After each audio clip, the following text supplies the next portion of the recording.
cowering cowered as orbital warnings flashed red. Then the sky above their throne world darkened. Hundreds of Terran dreadnoughts descended in formation, eclipsing the sun itself. Their shadows swallowed the planet whole. The message came again, broadcast galaxy-wide this time, in a voice colder than death. For New Carthage. The bombardment that followed was biblical. Oceans turned to steam. Continents split like shattered bone. The Dominion capital, once the jewel of their empire, became a smoking scar. World after world followed. The Tarkel name, once spoken with fear, was reduced to whispers of pity. Ashes and echoes. And then, just as swiftly as it began, it ended. Human fleets withdrew, leaving silence where once there had been empires. They did not occupy, they did not rebuild, they did not speak. The Dominion was gone, its worlds erased, its fleets turned to drifting wreckage, its rulers vaporized along with their palaces. A species that had mocked Earth's weakness now existed only in memory.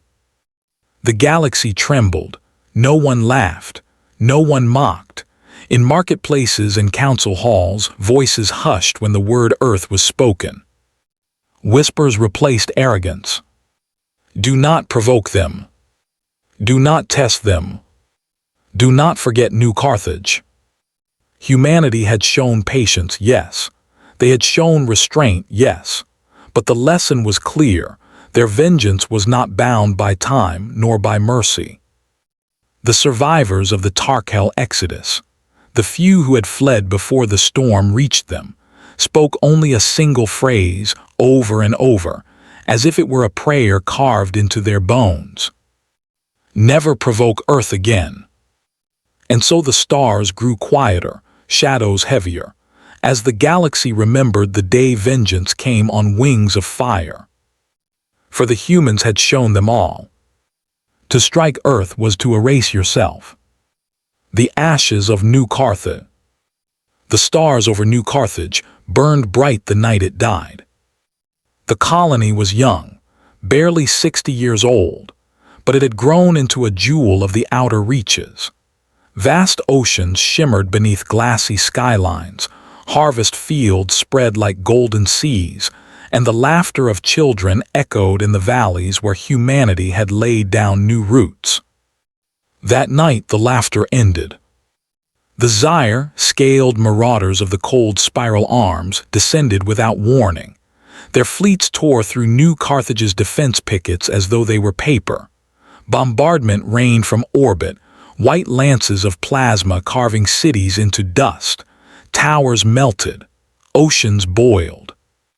The aliens broadcast their invasion across every channel, not for communication, but for humiliation.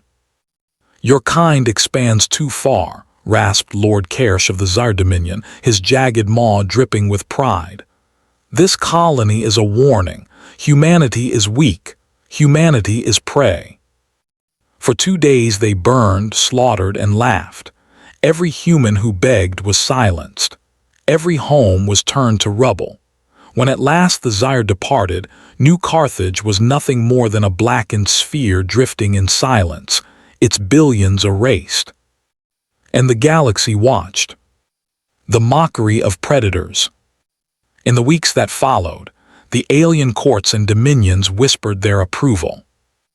The Zaire feasted in their great halls, raising goblets of molten amber to celebrate their triumph.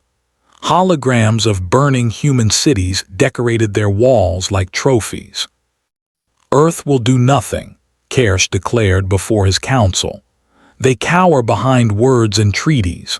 Their fleets are shadows of the past, their spirit broken by centuries of pretending to be civilized. The laughter roared, guttural and cruel. Among the merchant guilds of the Saurii, there was talk of cutting trade with humans, certain that Earth would retreat into silence, too fearful to risk more loss. The Threxan war clans offered mercenaries to the Zaire, eager for scraps of loot when the next human world was burned. Even the Galactic Council, that hollow chamber of compromise and delay, turned their eyes away. Tragic, they called it, but perhaps provoked. The predators were certain humanity would grieve, humanity would protest, humanity would fade. The quiet before the storm. The galaxy had forgotten one truth. Humanity does not forgive. For weeks after New Carthage's death, Earth was silent. No declarations, no threats, no cries for vengeance. The news channels of alien empires mocked the stillness as cowardice. But in the black between the stars, something stirred. Deep in Saul's shipyards, engines that had not burned in centuries roared to life. Dreadnoughts once thought museum relics were towed into dry docks and gutted for upgrades. New ships, sleek and vast, armored in midnight alloys, slipped from construction cradles. The colonies sent their soldiers home. The Terran legions awoke, veterans of forgotten wars recalled to duty, their banners stitched anew. And through the dark corridors of subspace, messages whispered, "The accord is broken. The chains are cut. Prepare for war." Alien spies caught fragments of it. They dismissed it. Empty posturing, they said. Earth had no strength left to strike. Then the silence broke. Human fleets rose from Saul like storms unfurling across the night. Not dozens, not hundreds, thousands. Carrier groups that blotted out stars. Siege platforms that carried the weight of continents. Swarms of smaller craft that filled every corridor of space like locusts. The galaxy finally realized Earth had been patient but never unprepared. The roar of retribution. The first blow fell on Zyre Prime's frontier world, Karzan. The Zyre Patrol fleet, 100 strong, detected the intruders and laughed, until the laughter ended in fire. The humans came in silence, no demand for surrender, no negotiation, only vengeance. Orbital strikes pierced Karzan's shields as though they were mist.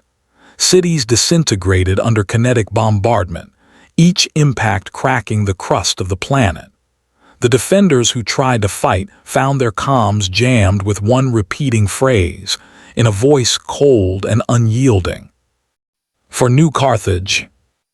The Zyre's proud fleet never transmitted a single distress call. It was erased in less than an hour. Then came the second strike and the third. Within a month, 10 Zyre worlds burned. Human dreadnoughts did not merely bombard, they scoured. Atmospheres boiled. Oceans turned to steam. Populations vanished. The galaxy watched in horror as entire systems fell silent one by one, their stars dimmed by clouds of ash and wreckage.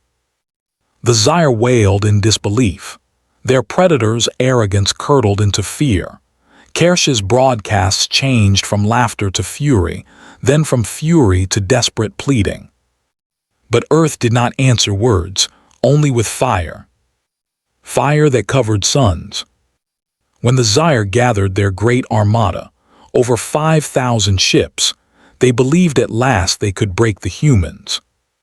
The fleets met in the Kersh expanse, a void so vast the nearest star was a week away. The Zyre roared across every channel, "You are prey, you are vermin, you are." And then the sky itself turned black. Human carriers unfolded their wings, unleashing swarms of strike craft like a tidal wave of steel. Dreadnoughts moved forward in perfect silence, their guns firing in synchronized volleys that shredded cruisers with each pulse. Planet-killer torpedoes carved through battleships as though they were paper. The battle did not last hours. It did not even last one. In 22 minutes, the greatest fleet the Zyre Dominion had ever assembled was nothing more than debris drifting in the void. The humans lost fewer than a dozen ships. Afterward, they did not linger. They advanced, straight to Zyre Prime. Judgment of Earth. The Dominion's capital burned for 7 days. Human armies landed in firestorms, armored legions tearing through city after city. They did not enslave. They did not occupy. They eradicated. Orbital platforms turned defensive fire inward, hacked by human code.